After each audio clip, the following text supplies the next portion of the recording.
Well, do you want to go ahead and cover a couple of comics? Because I know that once we start talking about House of X and Power of X, it's going to be that's probably going to be the meat. That's probably going to be the meat of the show this time. Well, so I guess I can start with since I've been talking about it. So TKO Studios is a new comic book publisher. I think they've only been out for about a year now. And they've got a different philosophy about comic books and kind of the modern day comic book reader. There's just so many different ways people like reading comics. You got people who like the individual issues, you got people who like the trade paperbacks, people who like the digital comics. And so what they have done is they have made it a point to we want to cross all those different areas. Get away from the month-to-month subscription, having to wait 6 months for the trade paperback while everybody else is reading month to month. And so they have 4 comics that they've actually released. And this is one of them. I read 2 out of the 4. This one, and I read the 7 Deadly Sins. And it's available in all 3 mediums. So you either buy it, I think it's like $13 for the digital copy, like $21, $22 for the trade, and then the individual issues would come in like a collector's 10 that you can get. I think that's like $27. So however you like to read comics, however you like to collect your comics, they're open to helping you get what you want. I will say the 7 Deadly Sins one, I thought the story and the premise were good. The art kind of bothered me, and I'm going to blame Mark for that, because he's kind of rubbed off on me about the art stuff about comics. Now I can't look past it when I'm reading a comic. So. Comic book is a medium that they go together. You do need to have a comic, I will admit, and it has ruined some comics for me, but yeah. I think it's really cool. So I encourage you to go check out some of the comics they have. They also have Jeff Lemire is about to release a comic. So they do have some big name comic book writers that are coming in and helping them. Which makes sense because I think the big names, grow weary of whatever hoops they have to jump through with the big companies. Yep. One of George Perez's last big runs was Superman from a few years ago. So it was either that or Action Comics, and it was a short run, and he complained very vocally about the fact that editorial made him change all sorts of stuff that really, hindered the story, and it was very disappointing for all of us. So. Yeah, I feel like TKO is really trying to put the power back into the writing and the art, and the people that are making the comics and helping them get to the customer faster and in ways that the customer. Is that the other cat? Yes. So, did you read Sarah first before Seven Deadly Sins, or did you read 7 Deadly Sins before Sarah? So I read 7 Deadly Sins first because I found it in a comic book store, and I found it at the Deep, and I just happened to pick it up and read it. It's about 7 outlaws that each represent one of the 7 Deadly Sins, and they escape execution, and they're sent on kind of a suicide mission to return this young girl to her Indian chief father. Right. And it's the storyline, so it's a little 7 Samurai, Magnificent 7. That's exactly what I was thinking. Very similar, and there's a lot of, there's like a religious aspect to it. There's a preacher who thinks that all the Indians are savages, and he doesn't want them taking the girl, so he's kind of pursuing them to give her back. Mm-hmm. And so there's a lot of themes. Like I said, the story was good, but I couldn't really get past the artwork to really enjoy it. I saw this one at the Deep, and I will also say that the Deep should probably be thanking these guys because, is it in this one? It might be in the other one. Near the back of, I guess it's the other one, they have a list of all the comic book stores that they work with, and Alabama's like at the top, and the Deep is like the first comic book store in the back of their comic. But this one I saw in the store, and I just wanted to pick it up one day because I saw a little synopsis for it. I thought it was good. That reminds me of a comic publisher, CrossGen, that used to. I love CrossGen. Yeah, they used to like whore themselves out to retailers because they knew that that's where the buck stopped, right? As long as the retailers bought it, that means the book was sold. Didn't matter where it went after that, right? The money was already made. So they like wine and dined pretty much every single retailer in the world because there's only 2,500 of them. I mean, I know at the time anyway. So it was like that's what they did. So these guys with the TKO, all that, they're like borrowing a little bit of everything that works from everywhere, and that I'm telling you is how shit's gonna get done from now on. Yeah. I guarantee you. Well, I look forward to checking that out. So Yeah. that's our book. And I'll let somebody borrow it if they want it. Yeah, it'll be interesting to see how that goes, because you have seen this kind of shift in, it used to be the big two, right? Right. Essentially. And then, Image came along, and, Image and Top Cow, right? Right. Back in the day, and kind of made that shift to, creator owned, and I've talked to a couple of people at Dragon Con, Brendan Fletcher, I got to talk with him, and they also did a panel about how, the whole process with Image and creator owned, and that, and I know that has its own, list of pros and cons, and then, like I said, cross-gen, that whole thing. So it's, especially with Diamond becoming such just a huge, Monopoly. monopoly. I mean, they keep getting, 800-pound gorilla, whatever you want to call it.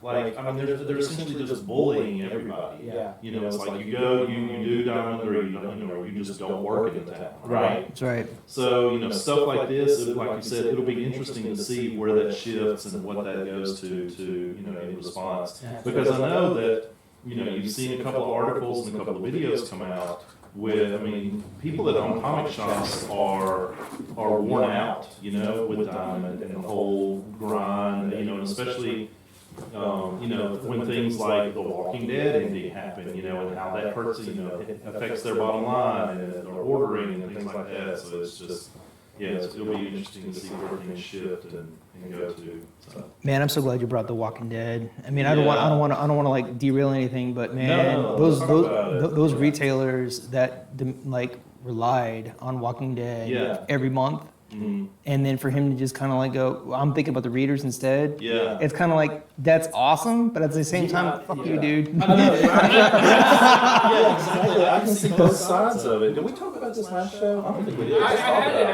had it as a topic to talk about because I remember 6 shows ago I had a bitching moment about Walking Dead. Right, it to end. And I was like, Holy shit. okay, thanks. Yeah. I made that happen. I have powers. That's the thing that came out is, so the first thing that came out was, he came out and said, all right, it's done. It's boom, done. No more comics coming out. And at first I was like, okay, like you said, I was like, okay, yeah, it ended. And I remember you saying something about that. But then I started reading about it, and then the comic book shop owners were coming out. And I didn't realize that he had put out fake solicitations. Yep. So he even went so far as to put out fake solicitations for future issues. Yep. So nobody knew that was going to be the last one, because he said himself that he hated knowing an ending was coming. He wanted it, and it was for the readers, and I can see his point. And so he wanted it to be a surprise, and he wanted it to just end. He wanted it to happen just suddenly. But then you got comic book retailers that are like, well, we're having to deal with all the calls because nobody knew it was the last issue and people wanted it. We're running out of it. Hopefully there's going to be a second printing. There's money that we set aside to order these solicitations that all of a sudden is not going to be recognized revenue, and that's hurting our bottom line. And also, it was just Right before Christmas. Right before Christmas. It's all this crazy. It's crazy how it went. Yeah. I will say though, as much as I was wishing for it to end, I actually really did like how they ended it. I think they did it the right way. I don't know if any of y'all watched No. It was good. And it's one of those things, he probably could have done another 46 issues and released that exact same comic as the final. It wouldn't have made much of a difference. My only problem, and I don't want to derail that thought, but keep going with that. But when you say that, he in the little essay afterwards, in the little afterwards, he basically says for about what feels like a page, talks about how he wrote for the compendium market. Right? Yeah, no, that's why I said and 46 or 48 issues, sorry. That's exactly what prompted me to think about that. Because he said that, I'm sitting there going, okay, so he's writing for the market, the bulk reader. The bulk reader doesn't go to comic shops. Right. Yeah. Okay. That's actually how I read the first. Yeah, I got the first 3 compendiums of The Walking Dead. That's how I got into it and started reading. But Diamond actually says that Walking Dead saved the comic book industry, the comic book store, okay, and for it to be like that, it just like, come on, man, you know, it's like this is like, you know, you really need to help out the retailer, you know, he really did, and there was just absolutely no love for that. You know, but like everything he said about like dollars being spent towards solicitations that weren't actually true, it's like, you know, and I get where Kirkman artistically was coming from. I totally appreciate that, but that's like a guerrilla technique that I feel like a guy with that much clout should not have done. Right. Yeah, so I would have been fine if he had done like not necessarily a spin-off series, but kind of like what they did with the show, where it's like the same storyline. I mean, I don't watch the show, but you know, starting from the beginning, but in a different area. You know, like a different group of people, different setting, and then that becoming like that eventually leads into the main story. With like a different artist, so it looks different, but it's the same thing. Yeah. And then you know, you can do that like 20 different times. Just start in a part of America or part of the world, and then go until you get to a point where you can say, all right, this could reasonably line up with whatever happened in the story. Exactly. But Exactly. to just kind of end it. I mean, like I said, I was happy it was over, but Yeah. it was a good ending. Yeah. I did like the ending. Yeah. All right, Doug, you want to jump to you real quick? Lucifer. My thing was Lucifer. It's this job right here. Big red Jesus. Nice. Yeah. I don't quite think that's him, but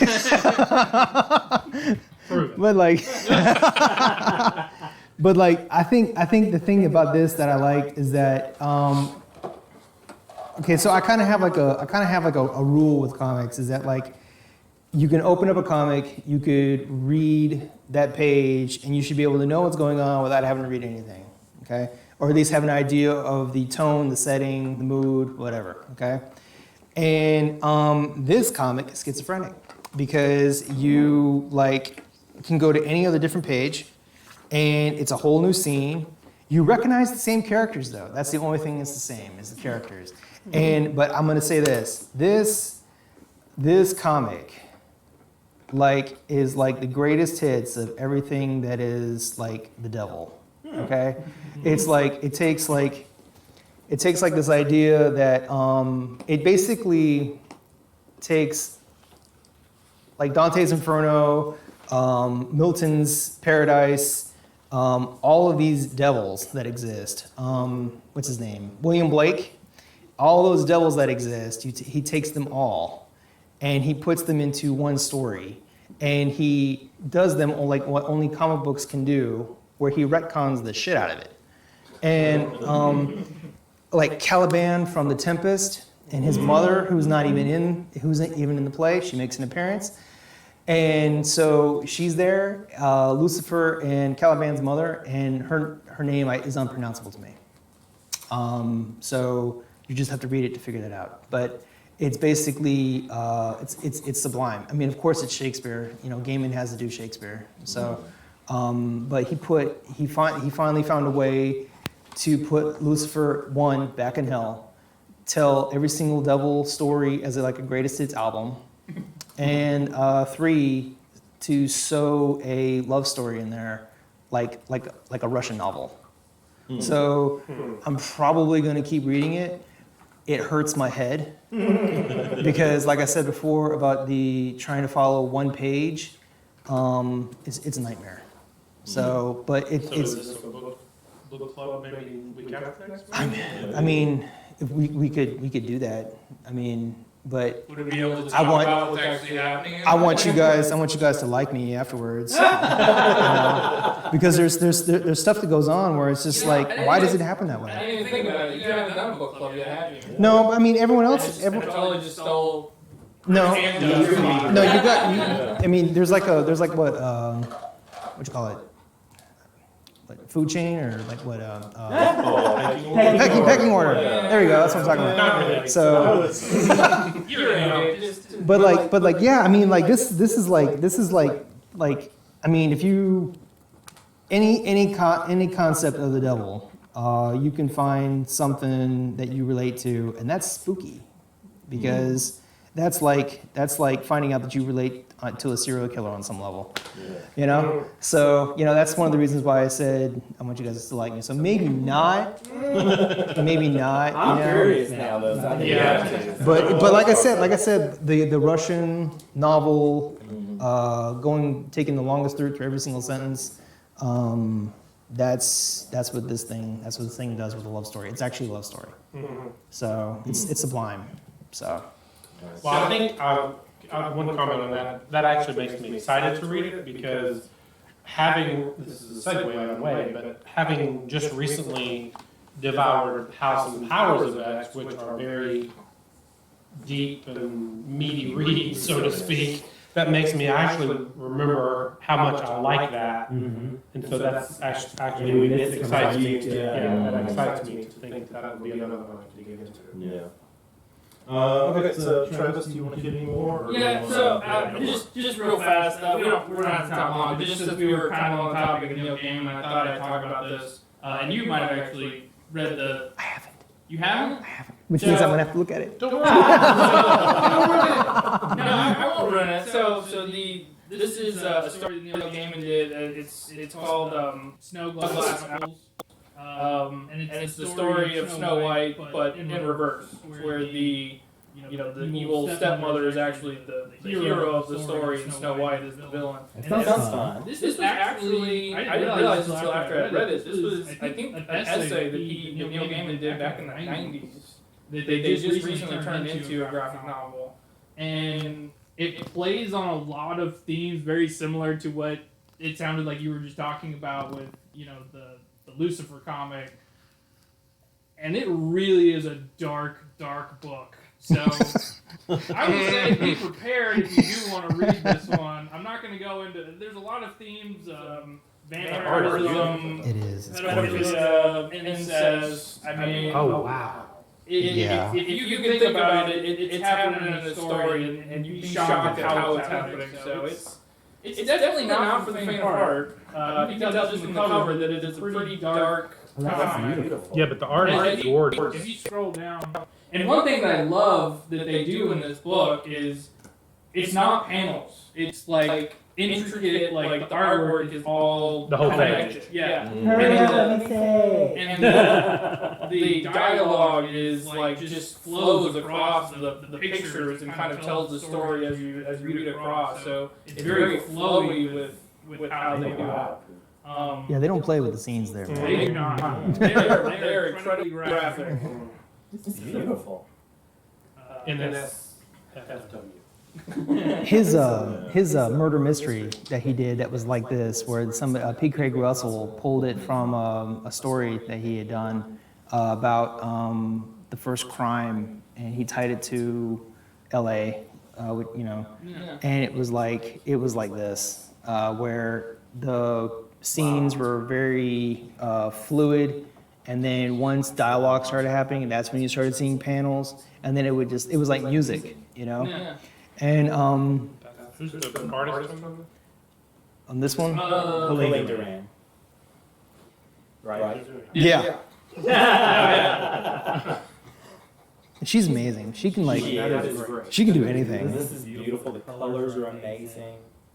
I will say there were a few times when I was trying to follow what dialogue boxes I should be reading, and I kind of got lost, and then I had to kind of reread the page a couple times to figure out what order they were supposed to be in. But I mean, and at the end they actually have a lot of behind the scenes stuff leading up to this. Like they had, I think they talked about there was a comic book artist that they actually had originally that did about 6 pages and then left. They were like, not doing it. Nope. And so he's got some of that artwork that he did back there. Some of just the concept art. It's It's standalone, right? Yeah, it's a complete story in and of itself. And I'm not going to give anything else away. If you want to read it, you will go read it. If you want to read the essay, the essay's online. You can actually go read the entire story without the graphic novel if you'd like to. But I think the graphic novel makes it that much more interesting. Again, another to me example of something that would easily translate to a Netflix movie or something along those lines. So. Oh yeah, definitely. Apple Plus get on it or whatever they're calling. But they announced I think it's gonna be $9.99 and you know just a handful of shows to start. Didn't they say it's November now? Starts in November, yeah. So, all right, what's up? Anything else? You want to go over to yours? No, we can scrap the rest of my stuff. I just had too many stuff. Okay. Too much stuff to